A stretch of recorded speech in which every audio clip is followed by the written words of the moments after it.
Following Leia, Princess of Alderaan and Phasma, Canto Bight is the last book to carry the Journey to the Last Jedi banner on its cover, and it's a collection of 4 novellas that focus on the seedy underbelly of the city of the same name. It's similar in style to the Tales series of novels from the Legends continuity in that it focuses on one particular scene from The Last Jedi and explores characters and locations based on that place. Saladin Ahmed is a newcomer to the Star Wars universe, and he kicks the book off with the first short story, Rules of the Game. It follows the character Kedpin Shoklop as he bumbles his way around Canto Bight, Mr. Bean style, after winning a trip after being selected as Vaporator Sales Being of the Year. It's a fun little story because Kedpin Shoklop is the ideal mark for con artists. He's nice, he's polite, he doesn't want to stick out, but he's woefully inexperienced in dealing with a place filled with such speed and trickery as Canto Bight, and that leads to some sticky and sometimes funny situations for him. From landing on Canto Bight and letting a stranger take his suitcase to the hotel, to ending up as an unwitting kamikaze bomber for a hitman called Anglang Lahet. His story is fun and it's easy to read because of the amount of humour in it. The thing that stood out most to me was when he was lured into a bathhouse that a droid claimed to be one of the most pleasurable things on Canto Bight. Kedpin is drawn in by the claim only to be led into an empty room, where a rocky 3-metre tall creature with 3 hands called Sweetheart walked in, picked him up and started banging him on the ceiling and in a mud bath. It's without a doubt one of the weirdest things I've ever read in Star Wars, and it was so bizarre and out of place I had to read that section again just to make sure I hadn't misread some key phrase or word that was severely important to the situation. I hadn't misread it, it was just weird, but it really worked because the contrast between Kedpin's regular life and the more perverted things on offer at Canto Bight really gave the story a bit of texture and depth.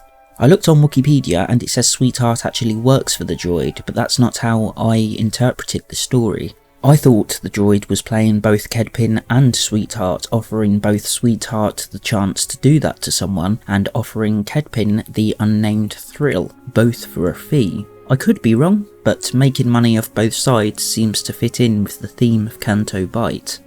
Throughout the night, Kedpin goes from bad situations to worse, eventually realising he's been used by Anglang Lahet. Lahet takes pity on Kedpin and changes his mind, and the two become the unlikeliest of friends over a drink, and Kedpin admits that he sabotaged the Vaporator Sales Being of the Year contest because he knew it had been rigged to favour management in the first place, revealing that Kedpin is nowhere near as innocent as he wanted to come across throughout the entire story. I think Saladin Ahmed did a good job with Rules of the Game. It was fast paced, fun, had that bizarre moment with Sweetheart, had a few twists and turns, the revelation that Kedpin isn't as nice as he comes across, and in his heart Anglang is a pretty good guy, and ultimately the story ends on a high note, and it was a good start to the book, and it's a good first attempt for Ahmed in the Star Wars universe. The Wine in Dreams is the second short, and it's written by Mira Grant, another newcomer to the Star Wars universe. This one took me a while to get into because it's longer than Rules of the Game, which is the shortest story in the book, and Mira Grant has really laid it on thickly how seedy Canto Bight is and how much it's related to gambling, and that's the biggest issue for me about the story. The story itself was pretty good with the Grammar sisters, 2 weird looking identical twins who claim to be from another dimension on the other side of hyperspace, selling a rare bottle of wine from their home planet to Der Lapidus, a galactic sommelier renowned for being able to get the wine of the rarest vintages and locations. Ubiala Gil, the owner of the hottest club in Canto Bight, and where the deal happens to be going down, forces her way into the negotiations because her creditor wants the singular bottle of wine for himself, and makes it clear to Ubiala that if she fails to obtain it for him, it wouldn't be good for her. When it becomes clear that it's not guaranteed that she'll get it, she loses her cool and draws a blaster on the 3 of them. This leads to a night where nobody knows what's going on, the single bottle of wine is stolen, everyone is locked in until they've all been searched and cleared, tempers and tensions rise, and nobody is in control of anything. Eventually the situation is resolved, with Ubiala taking what she believes is the bottle of rare wine, but isn't, and the Grammar sisters and Durla leaving and choosing never to do business in Ubiala's club again, and Ubiala losing her money and her reputation because she was closed for the entire night and locked in her patrons. The idea being that in Canto Bight you can win as fast as you can lose, and Ubiala lost it all and would have to work hard to recover everything she sacrificed that night for a single bottle of wine that eventually turned out to be the wrong one. The Grammar Sisters themselves are very interesting, using their claims of being interdimensional beings to drive up the value of their wine, but Durla thinks she can see through them. Durla is convinced that their outrageous claims and the way they act is nothing more than theatrics designed to catch the eye of people with plenty of money to throw away on rare, one-of-a-kind items. She even calls them out on their act at one point, claiming that the blackout that caused the wine to go missing was entirely their design because being there when it happened meant being seen in Canto Bight, and appearances are everything to successful people there. The story gets wrapped up nicely, and while the sisters never admit to anything that Durla accused them of, they do send her a note at the end of the story offering to do business with her on other planets because Plantonica is too uncivilized for them. The problem I had with the story was how often and how much Mira Grant went on about how Canto Bight is a gambling city. Everything in Canto Bight revolves around gambling. Your life can be defined in Canto Bight by your wins and losses. She just laid it on far too thick for my tastes, and Kala is an excellent example of why she didn't need to mention it anywhere near as often as she did. Kala is an indentured servant who comes into the service of the Grammar Sisters during the story.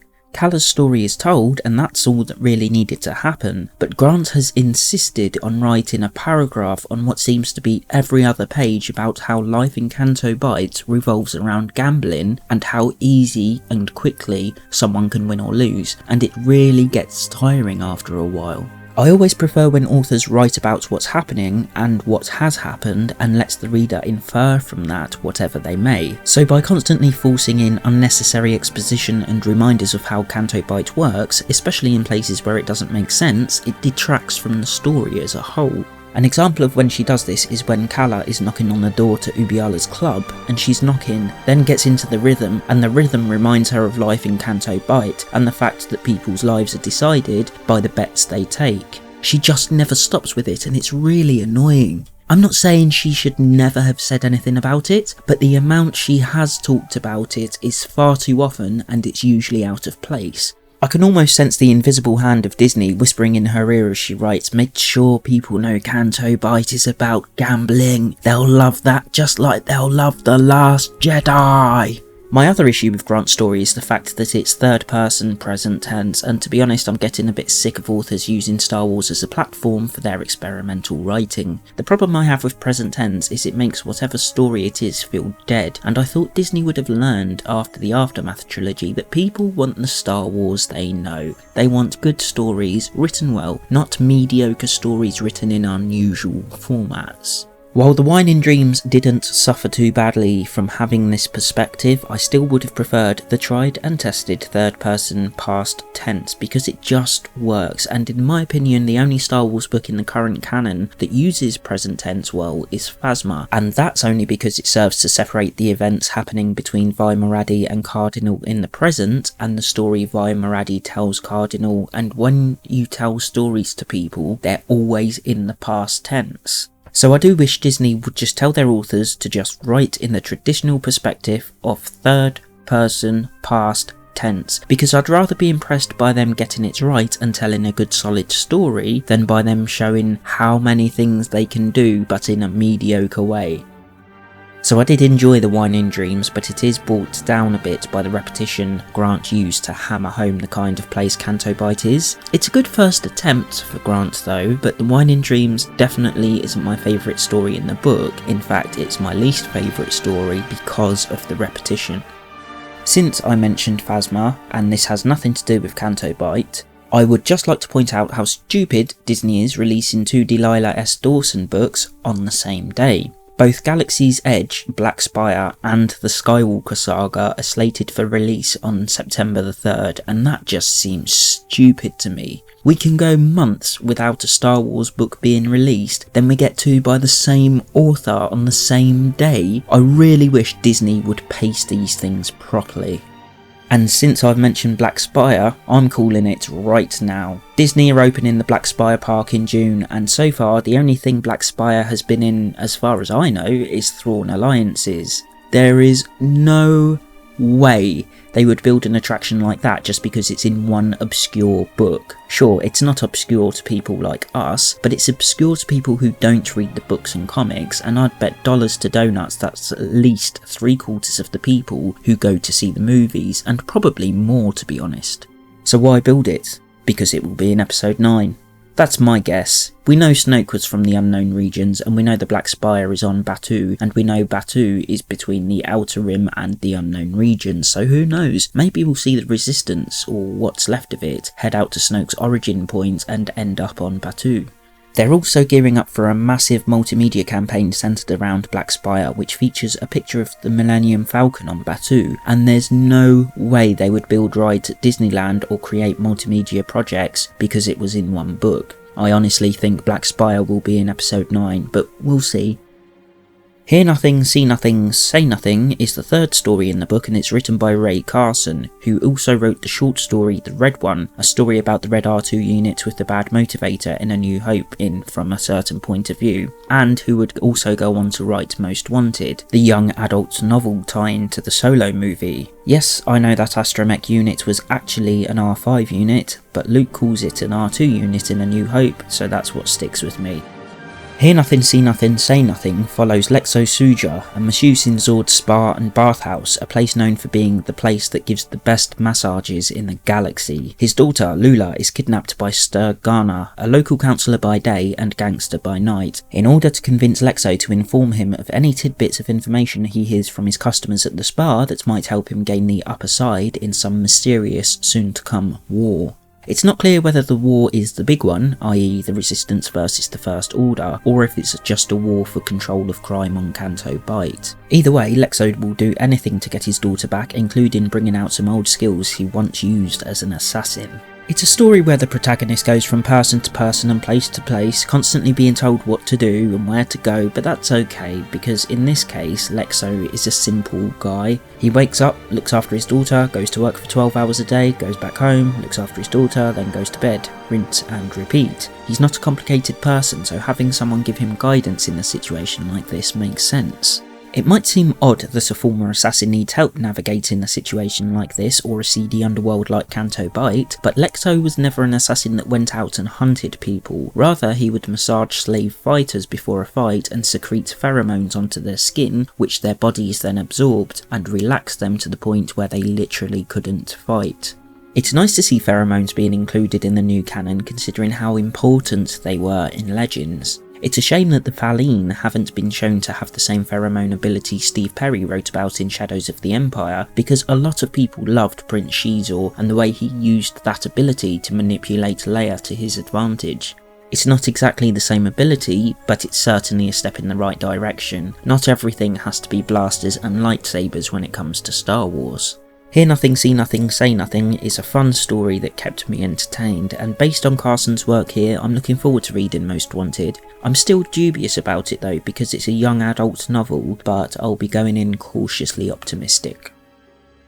The Ride is the final short story, and it was written by John Jackson Miller, who is without a doubt the author with the most Star Wars experience behind him in this book, and someone who by now can surely be considered to be a Star Wars veteran. He may not have been writing Star Wars at the time of the Bantam era books, but having written the Knights of the Old Republic comics, the Knight Errant book and comic series, Lost Tribe of the Sith, and the Kenobi novel in Legends, as well as A New Dawn, the first book to be released in the new canon, I think it's pretty safe to say that you could go into this one expecting it to be good.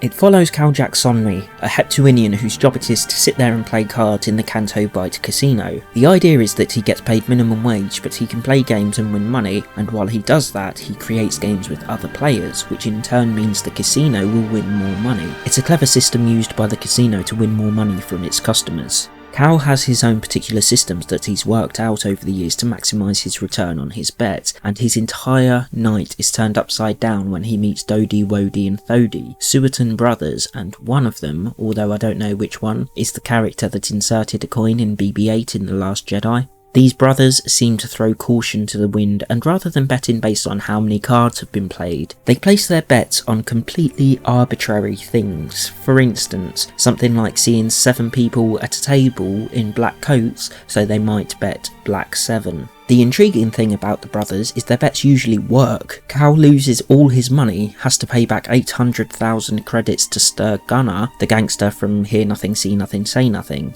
What follows is a thoroughly enjoyable madcap adventure where Cal rides the brothers' luck, both good and bad, in an attempt to win back enough money to finally pay off his debts and be free.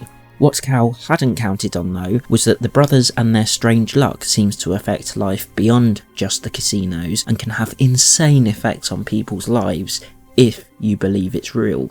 I think it's my favourite story in the book just because of the sense of speed it has and how many ups and downs John Jackson Miller has managed to fit into the story, and none of them seem out of place because it's Cal's final desperate gamble, or he may well lose his life, so he's in for all the hijinks that occur no matter what the risk. The final confrontation is of course a Sabacc game, and the way the brothers' luck ties in with how the game plays out is fantastic, and it's an excellent climax to the story. 3 card games feature in the ride: Zinbidal, Pazak and Sabacc. Anyone who's played Knights of the Old Republic will know how to play Pazak, and I even have a Pazak game on my computer that doesn't need KOTOR to run. Sabacc has never really been explained properly as far as I know, unless they explained it in the Solo movie and I've just forgotten, but there are quite a few Legends books that feature it, so you can get some idea of how it works, and it seems to be pretty similar to Rummy, so the only one I don't have a clue about is Zinbidal, and I really wanted to learn a bit about it, but Miller didn't explain it once, only revealing the thoughts going through Cal's head as he counts the cards and equations, and I thought it was a bit of a shame. I would have loved to know how another card game in the Star Wars universe works, but in spite of that, the ride was still a great story. I like how every story in Canto Bight had some reference to at least one other story in the book. Hear Nothing, See Nothing, Say Nothing is the only story to actually feature Zord's spa and bathhouse, but in rules of the game it's mentioned how it's one of the places Kedpin Shoklop has dreamed of going to for years if he ever got to Canto Bight, as well as Cal mentioning both Ubiala and the Baroness in the ride, and of course the ending which sees Cal talking to Kedpin Shoklop, which brings the book full circle. It was also interesting to get a reference to Alderaan because of the Chinar trees, because anyone who thinks about Alderaan seems to be unsure if it had been destroyed or not. It shows that the Imperial propaganda machine was working really well, so that even after all this time, roughly 35-40 years, people still don't believe Alderaan is gone, and it shows just how distant Canto Bight is from the rest of the galaxy in terms of politics. People on Canto Bight don't care about that stuff, they're usually too busy trying to claw their way onto the first rung of the ladder to escape to care. So overall, I was pleasantly surprised by Canto Bight. It was just 4 short, fun stories, nothing more, nothing less, and I was actually surprised I enjoyed it since I'm not normally a fan of short stories. All 4 stories were good, the ride being my favourite and the Wine in Dreams being my least favourite because of how seriously it took itself and how overly edgy it tried to be, but they were all good, there wasn't a bad story in here. Apart from spotting the characters in The Last Jedi, you'll probably never hear from these characters again, but that's okay with me because the less reminders I have that The Last Jedi even exists, the better.